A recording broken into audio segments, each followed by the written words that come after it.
Thanks for being here. I'm pretty much amazed at how many people are interested in the still quite exotic topic of agave, because that's what we're going to talk about today.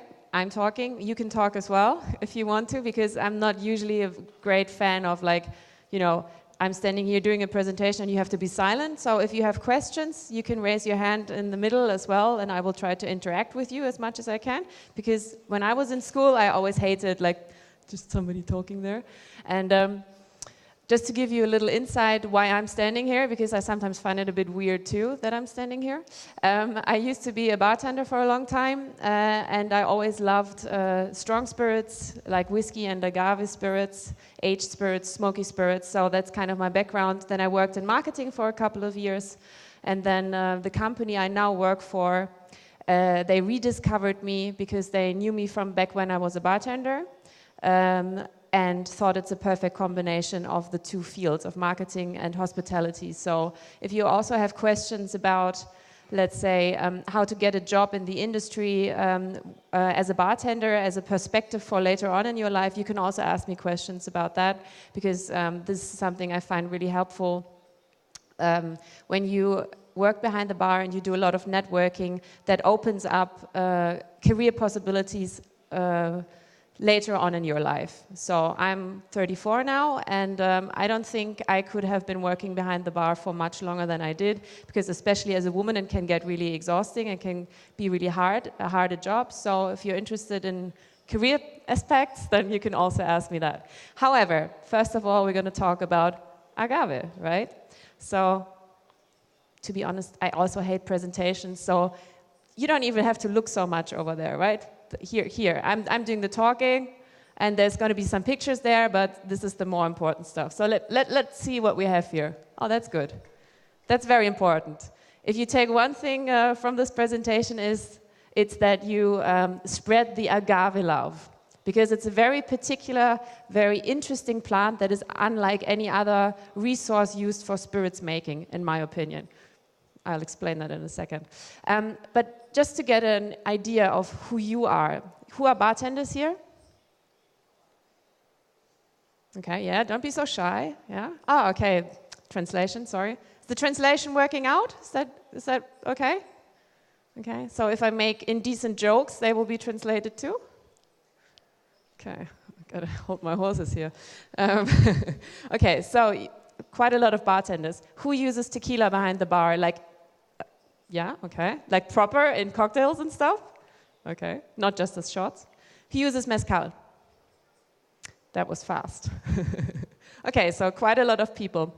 Who here has had a proper workshop or a presentation of tequila and mezcal before? Oh, okay, quite a lot of people too. So I think I hope I'm not going to be too boring for you guys. If it gets too boring, just say something, and I will try to be a bit more nerdy. Yeah? Okay, so let's see what happens there. Oh yeah, that's the title. This is, I don't know, for all those people who might not be working so much with tequila already, or mezcal in that regard. The biggest market, I don't know if you can read it. No, I guess I can't even read it. So it says United States, where the big blue thing is on top. That means most of the tequila and mezcal in the world are still sold in the United States, even a lot more than Mexico. But we know everything that happens in the United States will eventually trickle down to our markets, to Europe, to Asia, and so on. So this trend is going to happen. It might take another, I don't know, 5 years or so, but it is really interesting. And you guys are bartenders, you know, we bartenders, we're already very interested in this type of spirit. So eventually the consumer is also going to like it at some point, and then better be on the front line of it than be the last one to be at the party, okay? Yeah, that's all boring. Let's talk about this. This is my favorite topic. Who knew about the comparison between champagne and tequila before? Has anybody ever told you that? No? Good. That's good. So I'm first. Okay. Jesus Christ. Okay, why is it that I can say tequila and champagne compare without lying? Because tequila is the most controlled spirit that is around. No other spirit has so many regulations that apply to the production of tequila. We'll talk about mezcal later. There are some similarities, but first let's focus on the benchmark of agave spirits, which is tequila. So let's look at gin and whiskey and vodka maybe first. It doesn't matter where whiskey comes from. It doesn't matter where rum comes from. It doesn't matter where vodka comes from. You can make all those spirits more or less out of whatever resource you want. You can make a vodka out of potatoes. You could make it out of beetroot or milk even if you want. Doesn't matter. There's a couple of spirits that have more rules. There's a couple of rules that apply to whiskey, Irish whiskey, Scotch whiskey, Japanese whiskey, and so on. And then maybe you could say there's cognac. Cognac has quite a lot of rules. But still, all of them combined don't have as many rules applied to them as tequila and champagne. So what do we know about champagne? Any idea? Anybody a sommelier here? All right, I'll make it easier. There's 3 categories that apply to champagne. One is the denomination of origin. That means champagne has to come from a certain area. That's why it's called champagne, right? It can't come from Bordeaux. It can't come from anywhere else in France or in the world. It can only come from champagne. Second one is the resource. Do you know where champagne, or what champagne has to be made of? Chardonnay, yeah? That's correct. Chardonnay, Pinot Noir, Pinot Meunier. Those 3 grapes. And lastly, champagne has to be made in a certain way, and that's called la méthode champenoise. Yeah? So these rules apply. With cognac, which is also a luxury French product, I would say, you have all those regulations as well, but you can use up to 10 types of grapes. Yeah? So not only those 3, but 10, and that's quite a lot more freedom that you have there. When we look at tequila, we have a denomination. Hold on, I'm just gonna... yeah, you can't really see much. Hold on. All right. Jesus, that's blinding. Imagine this is Mexico. And this is Jalisco, which is the epicenter of the tequila production. There's a couple of other places in Mexico that are also allowed to grow agave for tequila, but the main part really is that faint green thing you see there. Sorry for the quality of the presentation. So... all right.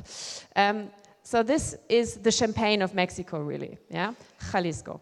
The second regulation that applies is the resource that tequila has to be made of. And I've said the word, I don't know, probably 5 times already. What is tequila made of? Agave. That's correct. But only one type of agave, the blue Weber agave. There are more than 200 types of agave around.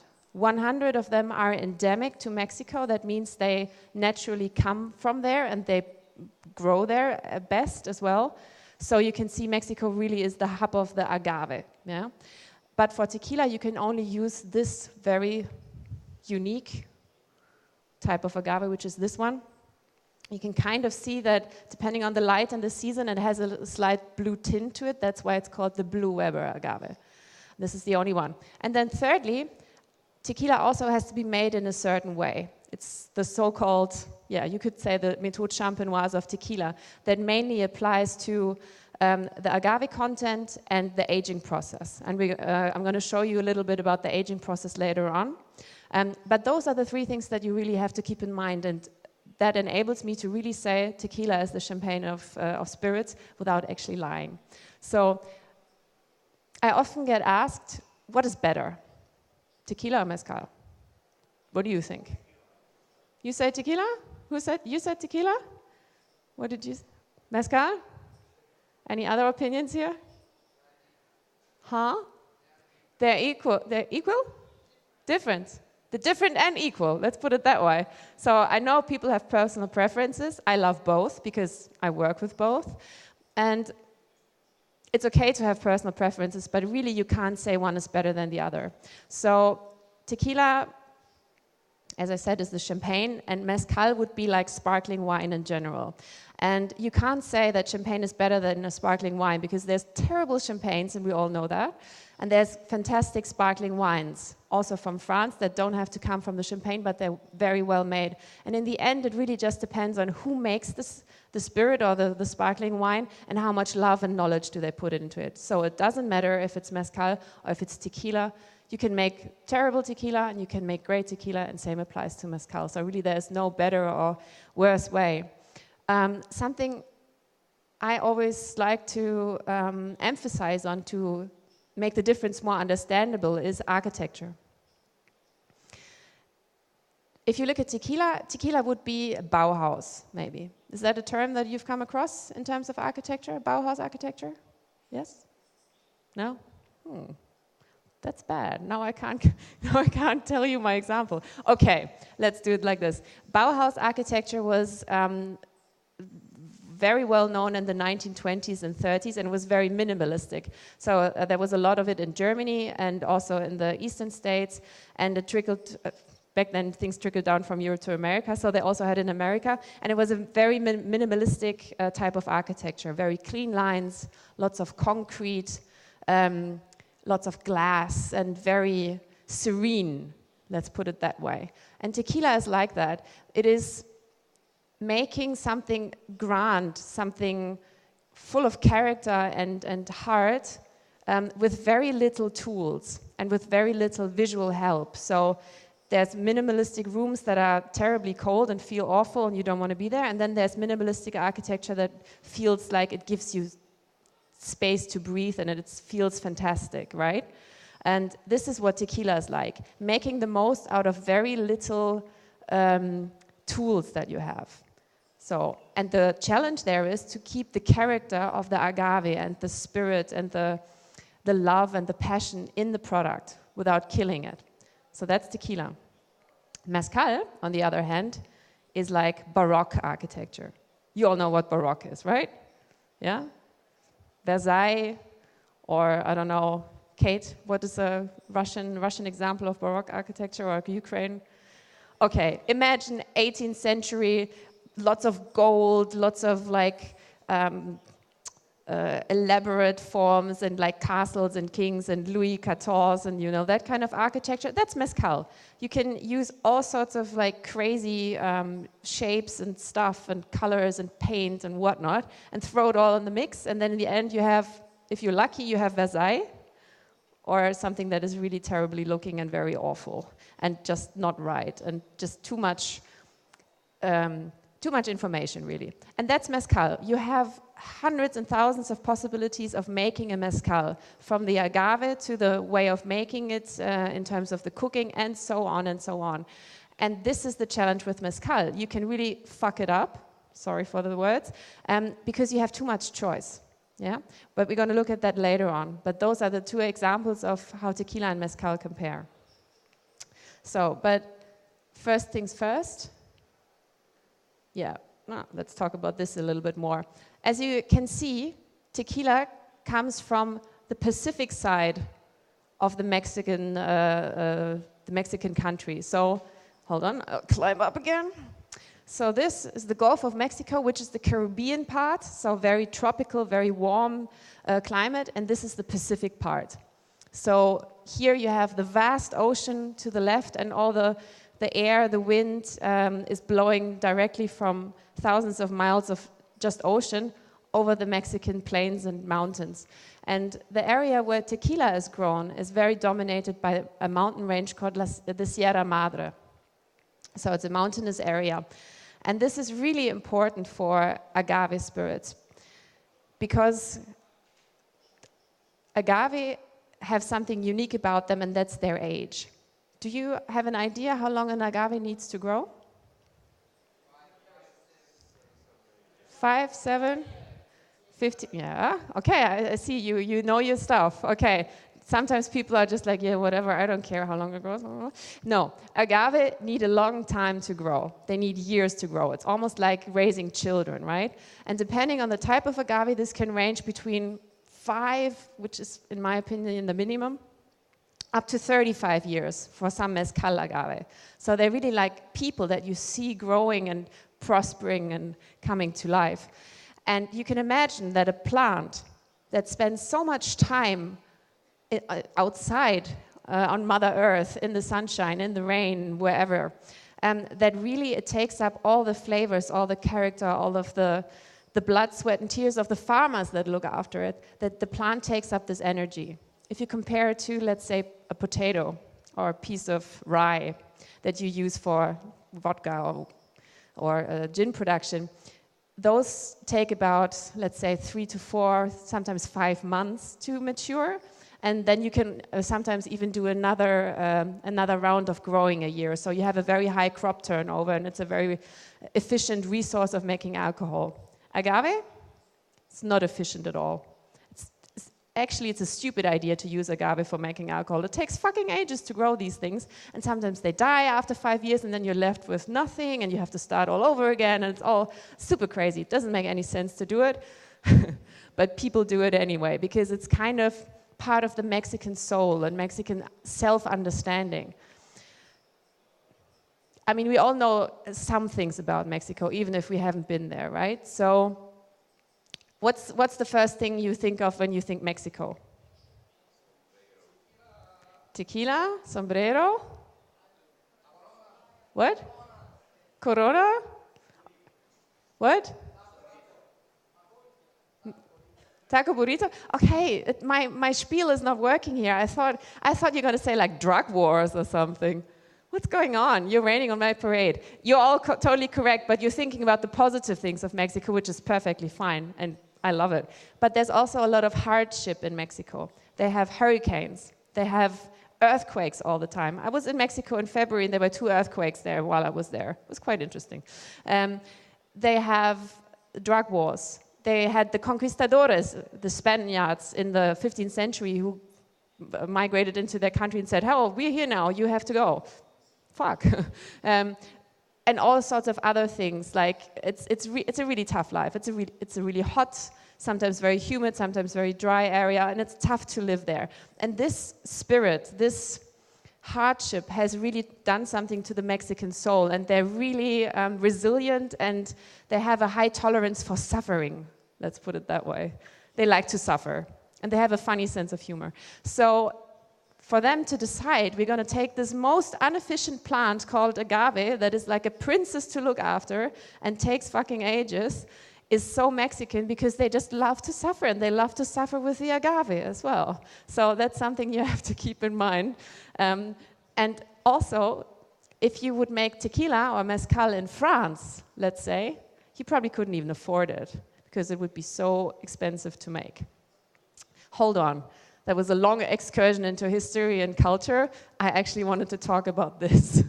So now you see agave are a quite particular plant, and they take a long time to grow. But in the time they grow, they take up all the flavor and the character of the soil and the climate around them. And this is what we know as terroir. Who's heard that word before? Yeah, okay, some people. Terroir is what we know from winemaking, right? Yeah. So what is terroir? It's a mixture between the soil, conditions of the soil, the water availability, the wind conditions, the sunshine, the duration of sunshine, temperatures at night, temperatures at daytime, and all sorts of other aspects that go in there, like the angle of the mountain it grows on. All these things, they come into play when it is about creating the flavor of agave or any other plant that is able to show terroir. Fun fact though, not all plants can show a terroir. There's some plants that are more able to do that. One would be wine, obviously, grapes. That's why we talk about it in winemaking. Tobacco is another one. Cacao, coffee, tomatoes, cannabis, in case you're interested. So basically all things that are fun, they are pretty cool and they can show a terroir. So what's interesting to know is the terroir really changes depending on the altitude as well. I told you in the beginning that the area where tequila is made, mainly around the Monte Tequila, which is a volcano, is quite high up. So we're looking at altitudes from around 800 to 2,500 meters. And also kind of similar to whiskey making, there's highlands and there's lowlands in tequila. The lowlands will produce a different tasting agave than the highlands. So for example, Okay, I have to do a little bit of brand talking here. I told you I'm a global brand ambassador, and of course I represent brands, so the examples I'm going to show you later are my own brands, but don't mind about it. It's just an example for how styles can be different. So the agave that we take for our tequila, they are completely only from the highlands, so they have a very distinct characteristic about them. For example, Jose Cuervo, that's a tequila you probably all know. They have mainly lowland agave, and they have a very different style. Lowland agave creates a very earthy, spicy tequila, whereas highland agave have more fruit and sugar. So that's kind of a distinction you can see there. And generally, as in wines, you can say that the higher up in the mountain ranges you go, the more the agave have to work. Yeah, because the conditions get a lot harsher. They have less water, the soil is more volcanic and rocky. They have more sunshine during the day and also more wind, but at night it gets a lot colder. So the plants, the agave, are really stressed out. And this stress, analogous to grapes, concentrates sugar and aroma in the plants. And this is what really changes the difference. What's also interesting to know about agave is that they can change their phenotype. So phenotype is, how to say it, the genetic expression of a plant. So I told you in the beginning that there's around 200 to 250 types of agave. People don't really know. And why is that? First of all, Mexico is still quite an indigenous country, and they have like 300 different types of indigenous people there. And they all have different languages. So they all give the agave different names. That doesn't help. But also, if you take an agave from, let's say, Jalisco, the green part, and take it to Oaxaca, which is at the very bottom, which is where Mezcal comes from. If you take it there, like let's say 800 kilometers away, the agave eventually will change its look and also its genetic expression. Within a couple of years, the agave will, I don't know, start having red spots or will develop different leaves and so on. And then biologists are wondering, is this already a new type of agave, or is it still the type of agave that I took 5 years ago? So that really makes it complicated, but it just shows again how precious this plant is. It's a really, really interesting plant. By the way, do you know what botanical family it belongs to? What? Who said that? Well done. I wish I had a little present for you that I could give you afterwards, because not a lot of people know that. Who knew that too? Asparagus family? I should have had 2 presents then. Sorry. So yeah, agave belongs to the asparagus family, and it's quite funny because, I mean, hold on. That's what it looks like, and you wouldn't think that's an asparagus, right? But when the agave grow, they develop a stalk that grows out of the middle of the leaves, which is called the quixote. And the quixote it looks basically like an asparagus, and it's the flowering part of the agave where it creates seeds and uses them, of course, to, what's the word? Reproduce. Thank you. That's the word I was looking for. But there's only one way of reproduction. Agave can also, let's skip all over this. Jesus, climbing again. I don't know if you can see it, but those are little baby agave that grow out of the sides of the agave. So agave can have sex 2 ways, basically, which is quite fun. So they reproduce via seed, and they reproduce via those little baby agaves. And those baby agave are quite interesting because... No, I'm going to tell that later. Anyway, where are we here? Yeah, let's continue here.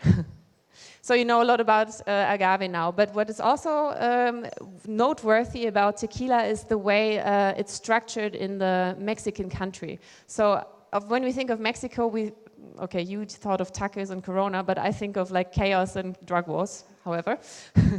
So in Mexico, a lot of things don't go by plan. It's quite chaotic. It's, the Mexican way of doing things is a bit different. So it's quite interesting to see that when it comes to tequila, they have a lot of rules. I told you in the beginning that we have the 3 regulations about tequila, but also this is controlled by a board called El Consejo Regulador del Tequila. So they have a board that really looks after everything that has to do with tequila, and every tequila company has to hand in samples of their tequila every week. Yeah, so it's really strict. But why did I show you this? This is the family of my tequila. So my tequila is Sierra Milenario. You probably all know the brand. And this family is the family Gonzalez, and they have been making tequila for 150 years. Yeah, so they're a dynasty of tequileros. What do you think, how many tequila brands are around in the world at the moment?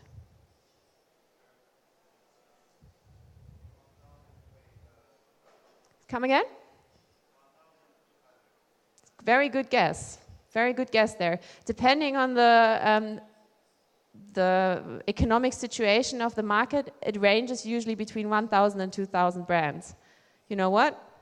All of these brands are produced by 10 to 15 families.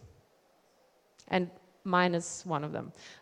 So there's a couple of really large ones. For example, José Cuervo is a really large corporation, or Pernod Ricard have a lot of production in Mexico. And then there's two independent family-owned companies. One is Las Madrileñas, and one is Destilería Sierra Unidas, which is the one that produces my tequila. And then there's a couple of really small ones. But it's just interesting to see that all the tequila in the world is just produced by those 10 families, or 10, 15 families, let's put it this way.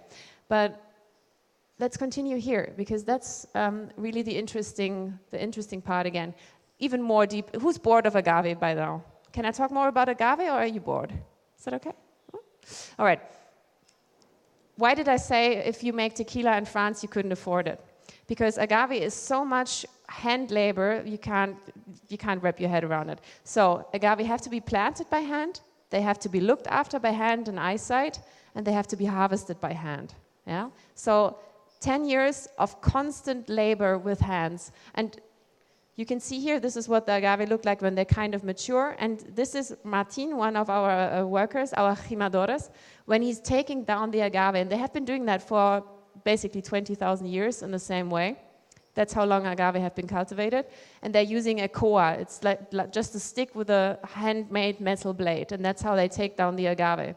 And in the end, you're left with the piña, the heart of the agave. Do you know how much one weighs? Around 90 kilos.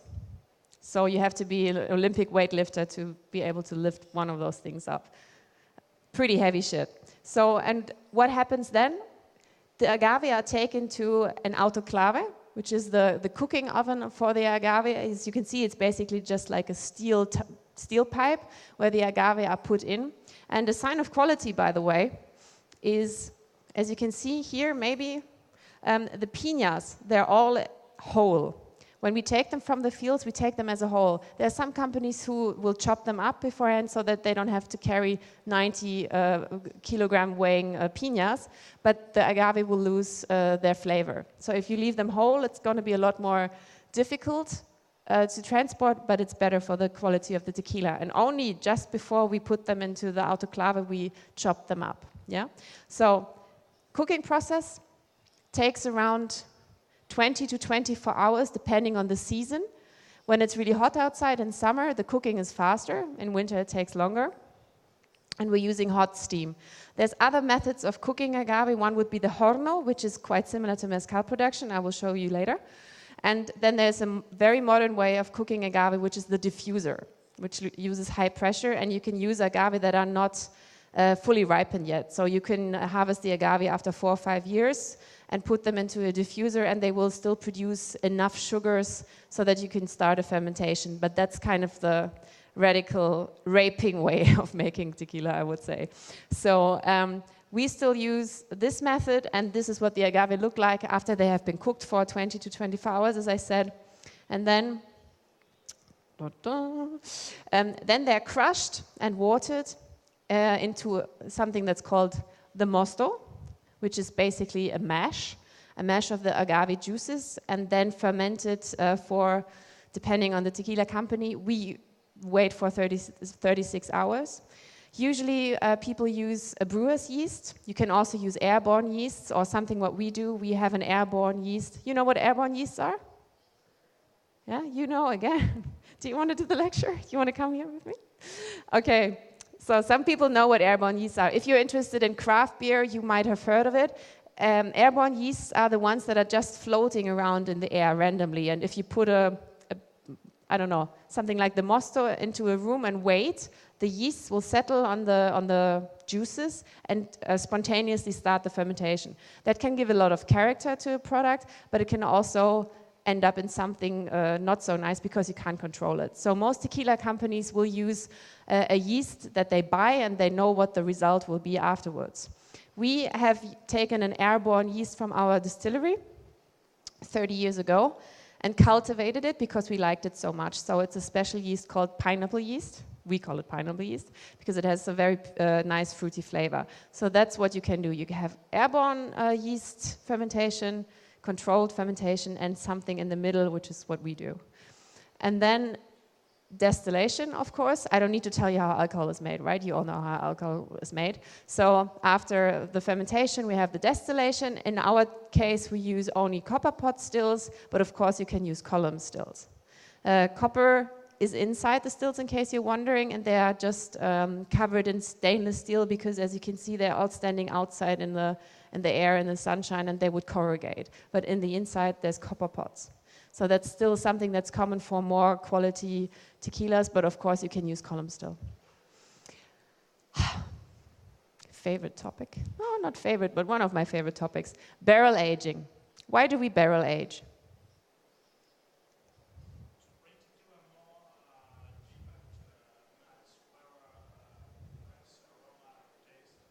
Mm-hmm. Yeah, that's one aspect. Not only tequila, though, any kind of spirit. Any kind of spirit, exactly. So there's basically 3 reasons why we do barrel aging, or why we use barrels. One is transportation, because back in the old days we didn't have steel tanks and, I don't know, plastic, so we had to put it somewhere. And people eventually figured out that putting the alcohol that usually back then wasn't so well made tasted better after they took it out of the barrels.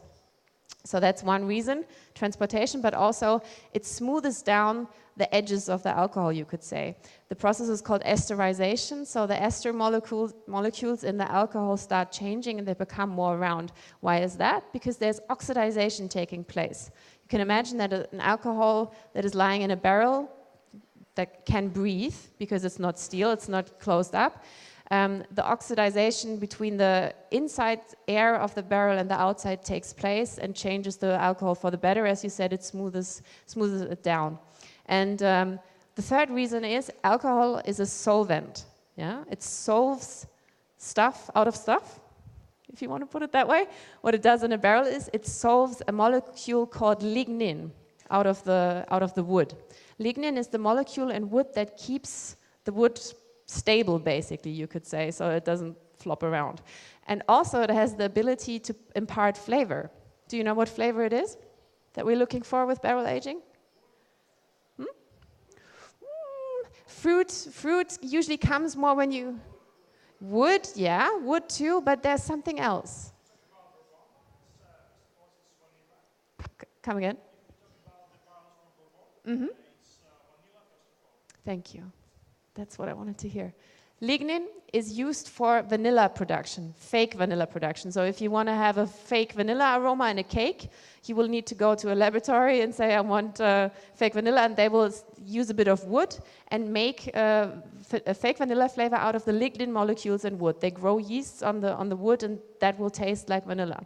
And alcohol basically does the same. It solves those lignin molecules from the wooden barrels, and that's why we go for the barrel aging, and in particular the bourbon barrels, because they're quite fresh. As we know, bourbon can only be aged in fresh barrels and only be used once, so they're quite fresh barrels. What you said with the fruit is something we go for with barrels that have been used before, let's say for port or for sherry or for sometimes rum even. But initially what we're looking for with the fresh barrels is the vanilla. Do you know why tequila has to be aged in bourbon barrels? Yeah, well, if you just go for the flavor, yes, it's nice and sweet, but there's a political reason for it. Of course, there's always a political reason for everything. So, hold on.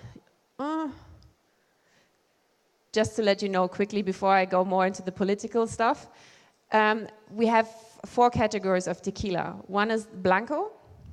You can see it up there. This is just my tequila, so ignore that, please. But we have Blanco, we have Reposado, Añejo, and Extra Añejo. However, all of these tequilas have to be aged in ex-bourbon barrels by law. It's required by the Consejo Regulador del Tequila that every tequila has seen a bourbon barrel. Why is that? In the 1930s, when the tequila production became more prominent, they discovered America as their main market. But the Americans said, Mexicans, if you want to import your tequila or export your tequila into the United States, we want to make money out of that. You have to buy our barrels first.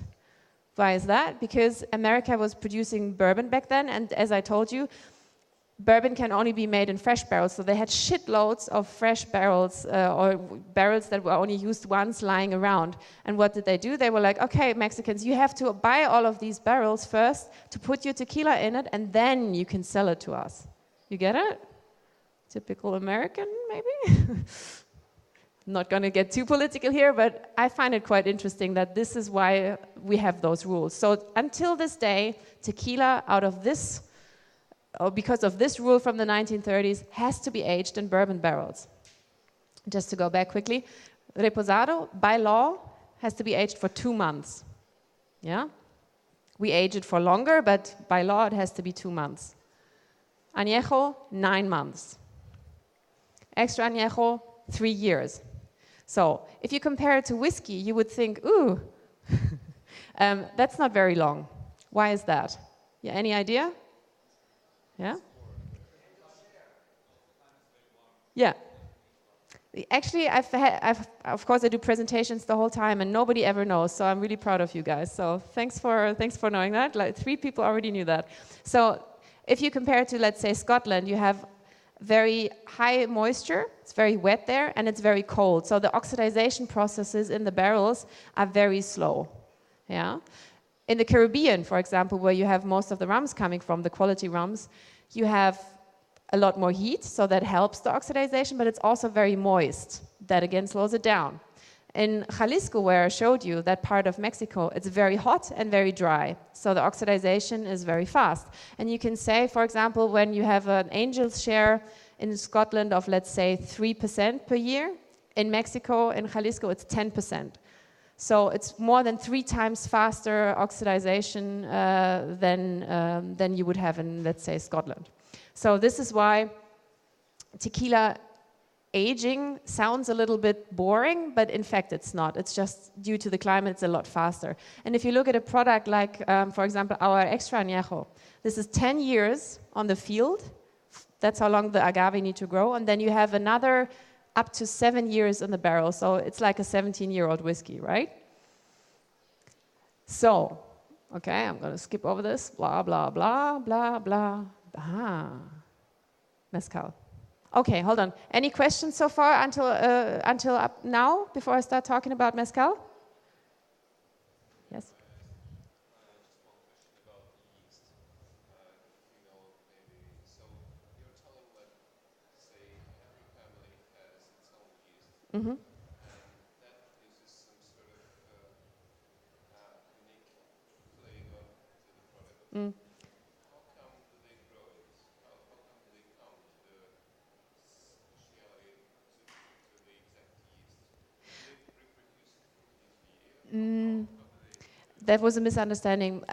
Not every family grows their own yeast. Most tequila producers buy yeast. They buy commercial yeast. You can buy that from laboratories, for example. Yeah, it's where brewers also get their yeast from. For them, it's like a normal procedure to buy the yeast. There are some families like us. We have our own strain, we have our own laboratory, and we just have been reproducing our yeast for 30 years. So we use it all over again. Yeah, and you can use the airborne ones, as I said. That's a good segue, by the way, to the topic of Mezcal, because in Mezcal there's usually only airborne yeast used. And why is that? Because Mezcal is a pretty rough product. I'm gonna fast forward to all of this, blah, blah, blah, blah, blah, blah, blah, I don't care. There we go. Mezcal.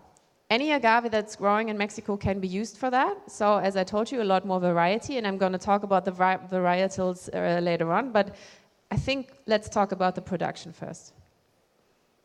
welcome to a distillery in Oaxaca. So we, in particular, work with 4 families in Oaxaca, which is the epicenter of the mezcal production. You can produce mezcal in up to 9 states, but Oaxaca is the epicenter. We work with 4 families there, and they have been making tequila for hundreds and hundreds of years. And our goal is to show to the world how they have been making and drinking mezcal in their village. Yeah, so we don't alter the product, we don't streamline it, we don't put how to say it? We don't regulate the alcohol content. So sometimes when they make a batch, it has 49.5% and the next batch has 51.3%. We don't care. If that's what they want to do, that's how we put it into a bottle, which is a really pain in the ass for all the brand managers because they have to change the declarations the whole time when we want to import it. But that's how we do it. And it's quite a lot of work, but we love that. So they have been making mezcal in this way since, the 15th century. So basically you have an earthen pit where they put in the agave, cover that with dirt and rocks and wood chips and whatever is lying around, and set that on fire for up to 5 days and let it slowly cook. And you can imagine that this, compared to the stainless steel tank that we saw with tequila, that imparts a lot more flavor to the agave. So this is where the smokiness really comes from. It's not so much from the agave themselves. Of course, they have their distinct flavors, but the smokiness that we know and think about when we talk about mezcal, that's where it comes from, the dirt, Mexican soil. So again, you can see it's a very handmade product. So, and after that, we go over to the very technical invention of the millstone. Basically, this is until this day how mezcal is made. You have the cooked agave, you throw them in a pit, put a millstone on it, and if you're lucky, you have a cow or a horse or a donkey that's going to pull the millstone, but if you're not lucky, you have to do it by hand, so that really sucks. And then afterwards, this is what we also saw in tequila, the mosto, the low alcohol fermentation product that is later on distilled. But as you can see, this is totally out in the air. So here we only have airborne yeasts. So every mezcal is going to be different because the yeasts are going to be different. And sometimes there's like chicken running around and donkeys, and it's all not very clean, let's put it that way. So there's a lot of interesting yeasts floating around. And this also imparts a lot of flavor into the mezcal. And this contraption is the distillery. And actually, as I told you, I was in Oaxaca in February, and I was allowed to help a little bit with the production. And the mosto and the tinas, it has to be turned over by hand. And our maestro mezcaliero, he was standing there with one hand and the mosto, and with the other hand he was smoking a cigarette. And I was like, okay, interesting. And he's like, yeah, you want to help us? And I'm like, yeah, can I wash my hands before? And he was like, it's going to be distilled anyway. What are you talking about? I was like, okay, all right. So you get a little bit of an idea how ancient, how traditional this product still is. And it looks pretty fancy when you put it into the bottle afterwards, but yeah, it's not really fancy when it's made. But this is something I really, really love about tequila and mezcal. And I think it's also something that you as bartenders can really transport to the consumer, that there's a story behind it. It's not some random generic product that's made in a factory. It really comes from the people. Are we going to go there yet? No, we're going to go back a little bit, because now it's going to get a little bit exotic. We're going to talk about the varietals. So, as I told you, 100 or 200? Mm-hmm.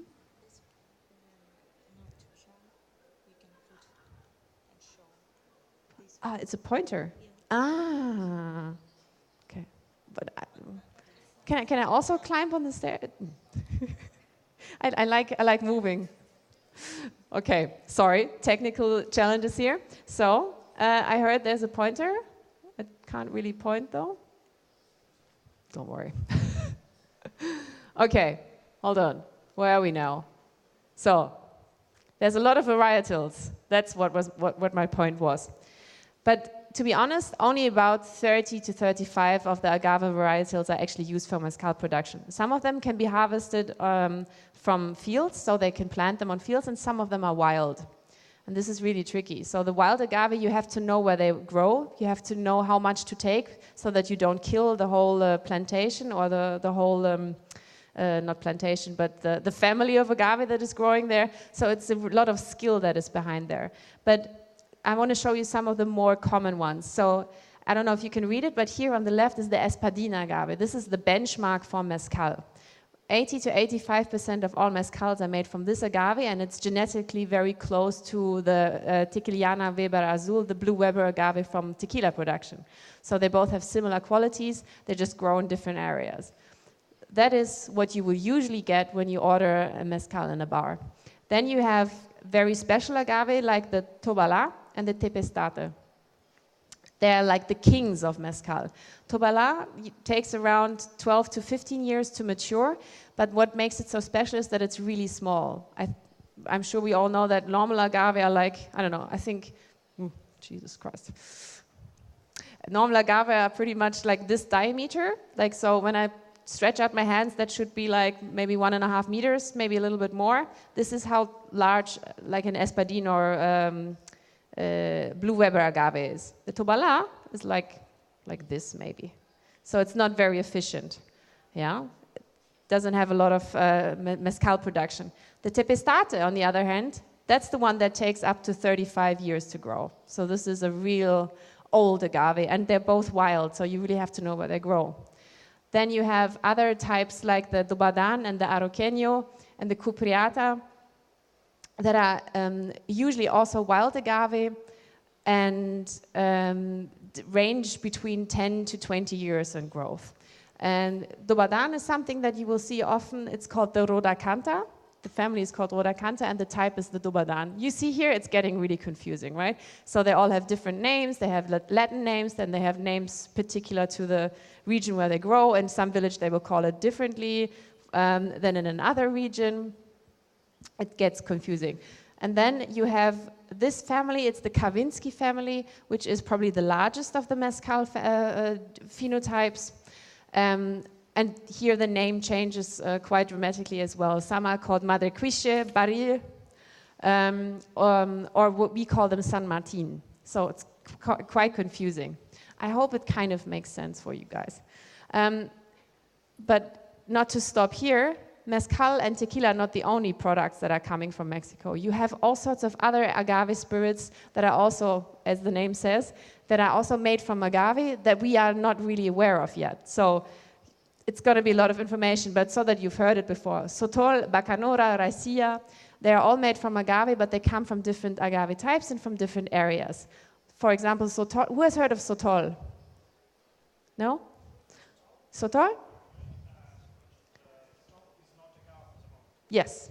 Yeah. Sotol used to be thought of as an agave spirit, but now that they have DNA tests, they know that the plant that Sotol is made from is not actually an agave, it's a desert spoon. I have no idea what desert spoons are really like, but let me tell you, it's a desert spoon. So you can see there's a lot of variety here. But why? Okay, this is all my brand. You've seen it now. I've showed you all of this. But what can you do with that behind the bar? It's a lot of confusion going on here. Let me put it that way. Tequila and mezcal will make any drink you make a little bit more interesting. So for example, my signature drinks usually are very simple. I love Negronis. I love Manhattans. If you make a Negroni or a Manhattan with tequila instead of gin, you will get something that is totally different but totally nice. And that also applies to a Moscow Mule. Replace the vodka in a Moscow Mule with tequila and it's going to be a great mule, but it will add a depth and a deepness and a richness that you will not get with other spirits, in my opinion. And that's something you can definitely go out and try. Because agave, of course, has a very unique flavor, which is... how would you describe the flavor of agave before I tell you? Any ideas? I'd like to show your hands to give you a microphone. Do you guys need a microphone? It's important for our translator. Ah, okay. What do you describe the flavor of agave like? The flavor of agave is a bit spicy, a little bit fruity, and like if you talk about just agave, not about the tequila and mezcal, yeah? Yeah, just the essence of the flavor. The essence of the flavor. It's spicy, fruity, something like that. A bit maybe like close to the lemon, lime, Citrusy. lime flavor. Citrusy, exactly, yeah. Yeah, yeah. That's a good description. I would also add vegetable-y. I don't know if that's a word. I always make it up. I find it's a bit like a root vegetable, yeah? And herbaceous. So all of these like very green, earthy, a little bit yellowy notes, they all come into play with agave. So a clear spirit that you make of agave, let's say tequila, has a little bit the properties of, let's say, a vodka because it's a clear spirit, but it will also bring in those herbaceous flavors. So you might not even need a gin because the agave already has those herbaceous flavors that you, with a gin, you would add. So that's something you really can play with behind the bar and become more experimental. Try all of your classic cocktails and replace the main spirit with a tequila or mezcal and see what it does to the drink. But I have to warn you, mezcal is going to be very difficult in cocktails, depending on the mezcal. Especially if we're talking about a mezcal like how we make it, where the alcohol and content and the flavor changes the whole time. This is going to be a mezcal that is hard to work with behind the bar. So it's more one that you will probably consume like this, straight, and enjoy it. Yeah, but there's other mezcals. We also have one in the program that has always the same alcohol content that is a bit more mild. And this you can use maybe like a nice single malt in a cocktail, but you have to play around with it. Tequila is a lot more easy to mix with, I would say. But let's look at the different ways of consuming tequila and mezcal. That's probably the one we all know. Straight, yeah. But drinking straight doesn't mean you have to shoot it. The Mexicans actually say you kiss a mezcal. And I think the same applies for tequila. So you really have to give it back all the love that the people put in to the mezcal and the tequila in the first place. So that's why we kiss it and we enjoy it and we really celebrate it. And that's how the Mexicans also do it. Yeah. So this is of course the first way, but try presenting a beautiful extra añejo tequila to a customer in the bar who usually just drinks a whiskey or a rum and see what it does to them. I'm sure it's going to be a nice experience for them. If you have a very well-made extra añejo, for example, that can be a really new turn on them for aged spirits. But sometimes it's good to keep it simple. As I told you, try the classics behind the bar, try them with the tequila, but also what I find personally very helpful is to see that you can just take any kind of highball, a gin and tonic or even something with Coke, and put a tequila in it, and it's going to work out. For example, Mexicans, they love charro negro. It's just tequila and Coke. Or you can take a ginger ale, and it's going to be, you don't even have to put grenadine in it, or orange juice as a tequila sunrise. So that's going to work out really nicely. And what else can you do with tequila? It has a lot of ability to help you with the promotion of your bar, because of course as bartenders and bar owners, we're always looking for occasions to keep people engaged, and Mexico comes with a lot of cultural history. So we have a lot of what's the word? A lot of days that we can celebrate, like the Mexican Independence Day and the famous Dia de los Muertos, which I think everybody knows by now, right? And Cinco de Mayo, and all of these days, they create for a special occasion that you can use to make a new signature drink, to engage with the consumer, to show them something about the spirit, and to show them in a playful way about the culture of Mexico. So those are talking points for you behind the bar. I don't know, what about you? Do you have kind of special, do you celebrate special days behind your bar, like St. Patrick's Day or International Chartreuse Day, all these kinds of things. Do you use that as a tool to talk to your customer? Yeah? I think it's quite important, right, to have those talking points. And if you open up different cultures via their spirit, like, for example, Mexico or Chartreuse or whatever, that really creates a bond with the consumer, with your customer as well. So that's quite interesting you can see here, if you didn't know about all of these days, there's an International Tequila Day, Cinco de Mayo, Mexican Independence Day, Dias de los Muertos. Look them up, check the dates when that's going on, and try to engage with the consumer on those days. And I like to always do this with bartenders that I know, and then they often come up with really nice ideas. I don't know, have you heard of Kinley Bar in Frankfurt? It's quite a famous bar. Every year they're doing very nice variations for me here, so that's what you see here on the left. But also it's about changing the outlook of the consumer of what they already think they know about a product. So with tequila, of course, everybody thinks about the lime and the salt, right? This is what we all know.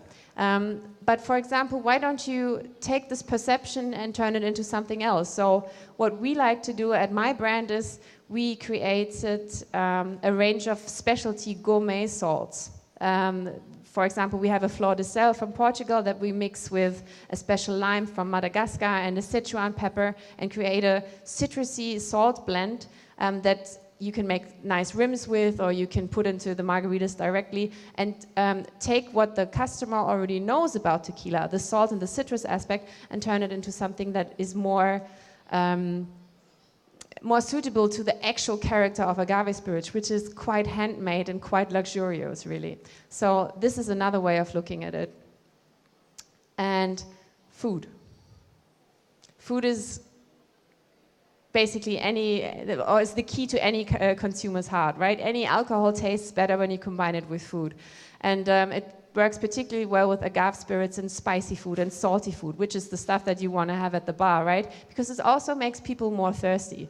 That's why we all have nuts behind the bar, right? There's the salted peanuts. Why do we do that? Because people get thirsty and they drink more. And luckily, this is something that's already learned with tequila and mezcal: spiciness, saltiness, acidity, and those flavors, they really play well with the agave. And but it also opens up new doors for like a proper food pairing, for example. So on the picture you see the extra añejo that we have at my brand. Try pairing that instead of wine with a beautiful steak or something else that's maybe smoked, barbecue, burgers, that kind of flavor, and think out of the box in terms of wine. So replace a good wine with maybe a good tequila and see what it does to the customer. And one last thing that, in terms of working with it behind the bar, that I really want to stretch is sherry. Have you heard of the combination of tequila and sherry before? Or mezcal and sherry, basically? Okay, there's two reasons for it.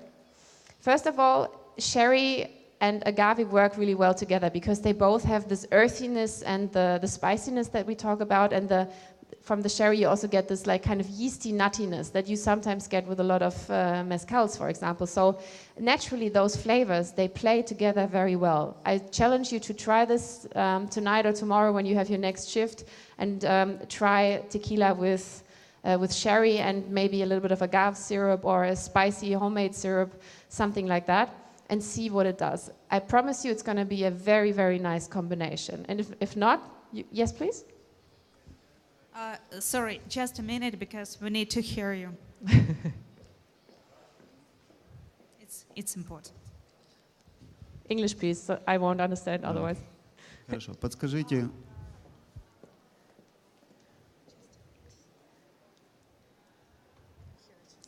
Oh, okay.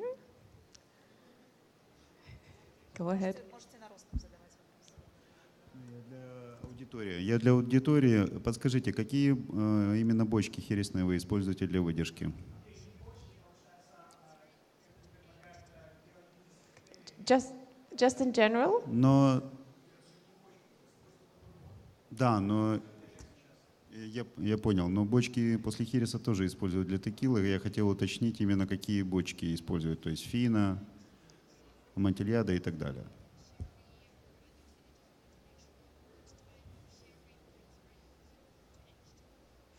There's, in terms of that, there's no regulations. The only regulation with barrels is for the bourbon barrels. After the bourbon maturation, you can use any type of barrel. You can use any type of sherry barrel, any type of port, any type of rum, it doesn't matter. What kind of sherry barrels do you prefer in your production? Me, in my production,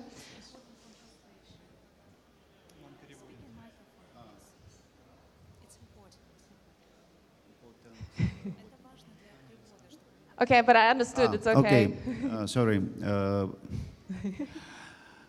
What sherry barrels do you prefer for production of your tequila? For my tequila. To be honest, I can't tell you because Rodolfo, our maestro tequilero, he won't tell anybody. I know that there are yes. I can tell you who we trade barrels with. The bourbon barrels we get from Heaven Hill Distillery in Kentucky. They're producing Elijah Craig, Rittenhouse, those kinds of stuff, beautiful stuff. And the sherry barrels we get from Williams & Humbert. But Rodolfo won't tell us which ones. He will also not tell us how long he uses sherry and how long he uses port. He has a special blend, and I don't know. I'm scared of what's gonna happen when he dies, because I don't know if he shares this wisdom with anybody. So he's 72 now, I think. So let's hope eventually he will tell somebody. His son, Paul, he runs the distillery, but he doesn't have anything to do with the blending and the distillation. Distillation, yes, but not with the blending. But hopefully he will tell Paul one day, so the wisdom doesn't get lost. Yeah, but he's really secretive about it. Sorry that I can't answer that. Come again? I would wait. Thanks. Maybe one day we will give it away. Before we answer more questions, I'm kind of at the end of the official part of the presentation. Hold on a second. But there's just one thing I would like to stress before we answer some more questions is that in a world where, I don't know if it's the same in Ukraine, but in Germany and in England and a lot of markets that I work with, there's a lot of buzzwords going around, like local, artisanal, handcrafted, these types of trends that are going on. And in Germany, that sometimes leads to bars getting rid of gin. They say gin is not local. We only use local German spirits now. We don't use any whiskey from Scotland. We only use German whiskey. That kind of trend. So to be super local, super seasonal, regional, you know, it's an interesting trend, and I don't really agree with it, because on the other hand, of course, for people in Mexico, local, seasonal, regional also is something that's dear to their hearts. And why can't we open up the borders while we're at it and support other local communities as well? And as I showed you, especially with Mezcal, it comes really deeply from the communities and the way they have been making it for so long. And it's an interesting trend to see. The more we drink Mezcal, the more Mexicans can actually re-immigrate from the United States back to their local villages, because they can now live off making Mezcal and they can be with their families again. So not only does it have a cultural aspect, but it also has a social aspect, because it helps the people in Mexico to live better the way that they really want to. They don't have to go to the United States anymore as much. I know it's a really small impact because not everybody is making Mezcal, but for the people that are making Mezcal, it has a big impact. So I'm kind of, just by telling from your faces, it doesn't look like you have this trend here in the Ukraine, but I tell you, in other markets that I visit, there is this trend to be super regional, but sometimes I think we forget that there's so much heritage all over the world that is regional to where it comes from, that it would be so silly to not have this exchange, right? So yeah, that was a very somber note to the end, but thank you for listening so far, and yeah, now you can hit me with more questions if you have. Yeah, just wanted to ask you, to continue the question Andrew asked. You told us about the good combination in a cocktail, like with Mezcal and Sherry. And which kind of Sherry do you recommend? Maybe it could be something dry like Fino, or could be Amontillado, Manzanilla. that's the beauty about it. You can basically use any sherry and it will just change the cocktail into a different direction. I love working with phenos because it kind of replaces the acidity. You don't need to add any or very little, like let's say citrus acidity. So I love the drier, more astringent ones. But of course, if you add the sweeter ones, you will go, it works fantastic in Manhattan combinations, or use it instead of a port, make a spiked, actually port works quite nice as well. So you could make a spiked port tonic with the reposado and a bit of port and a dry tonic water. Coming up with recipes here. It's very versatile, and generally the barrel-aged wine spirits work also very well with tequila.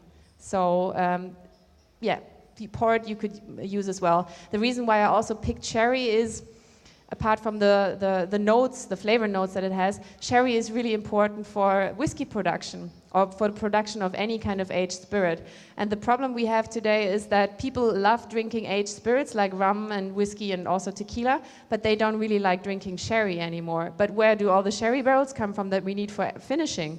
That's the problem. So if we drink more sherry, we have more barrels for the whiskey production. That's something to keep in mind. So use a lot of sherry, please. Yeah, and by the way, we just found that in this photo it's used to written Carana, so it's probably the Fino, yeah? This photo is just actually a stock photo that I stole because I needed one very quickly. So it's not even the brand that we use. Please ignore that. But yeah, could be Fino, could be Amontillado, could be any of those. Friends, we have time for one more question. We need it for translators. With this microphone when you come. I know, I have to get over that too. Oh, okay. It's more businessy. First of all, thank you for the presentation. Pleasure. It's more businessy question. I would like to know. Well, you've seen a lot of different markets throughout the Europe and maybe even more. Can you please tell us what's the difference? Well, 1, 2, 3, 4 between different countries in the perception of tequila that you've seen? Yeah, well, I would say the most mature market in Europe would be the United Kingdom, England, London in particular.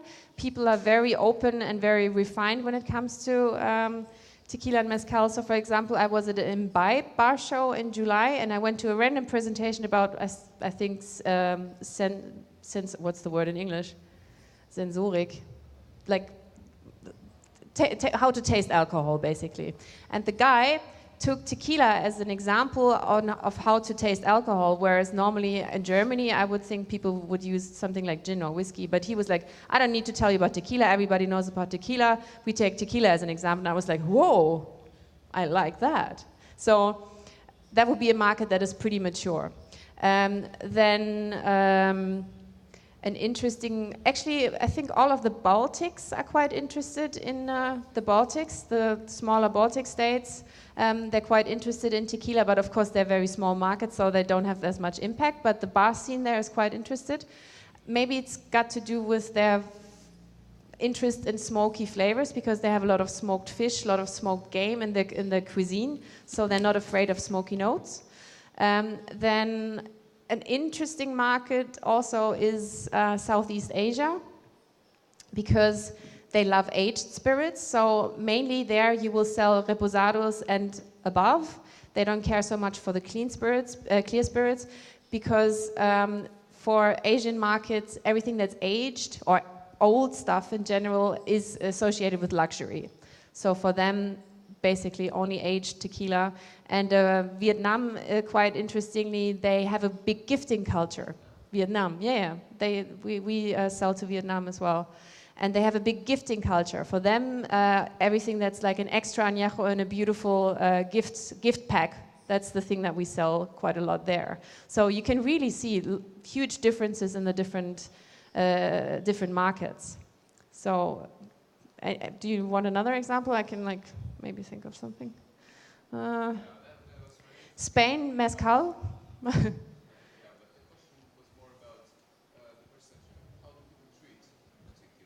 You mean behind the bar, or? No, behind countries.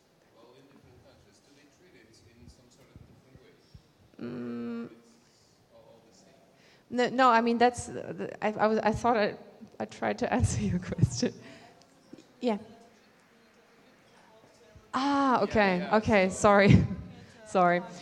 Well, Asia neat, but Asia has a very big neat drinking culture anyway. So they will consume an aged tequila like an aged cognac or an aged whiskey. So for them, it doesn't matter so much in cocktails. Spain, I would say, is also a lot of neat drinking. England is probably the most adventurous when it comes to mezcal and tequila. For them, it's like a household name in cocktails. Any proper bar will have at least 2 drinks with tequila on the menu, and it doesn't have to be a margarita or I don't know, a frozen strawberry margarita or so. It can be a proper cocktail. So, and I think also a very special market in that regard is Berlin. So if you come to BCB, you will probably figure that out. Pretty much every self-respecting bar nowadays has at least one mezcal signature cocktail. So that's a pretty big trend you can see there. So I would say in Germany, it hasn't really hit the consumer that tequila is cool to drink again. So the consumer is a bit lagging behind. But for the bartenders, they're so advanced already that they say, oh, tequila is almost not cool enough anymore. I have to have at least one mezcal drink on the menu. So that's kind of interesting to see there. So the stronger, the smokier, the tougher, the more alcohol containing mezcal, the better for Berlin bartenders. But Berlin is a bit of a different market. I'm from Berlin, so that's why I know a bit more about this, because I go out to drink there a lot. But anybody going to BCB? Sorry. Yes. Somebody goes? So if you go to BCB, go make sure to check out some bars, and you will see there's going to be a lot of mezcal on the menus. Yeah, but I think I'm going to be kicked out now, right? Yes, I'm sorry, our time is over. But thanks. Thank you for great and outstanding presentation. It was a pleasure. Thank you. A pleasure to know, and I think that a lot of ideas you can share in your bars. Thank you.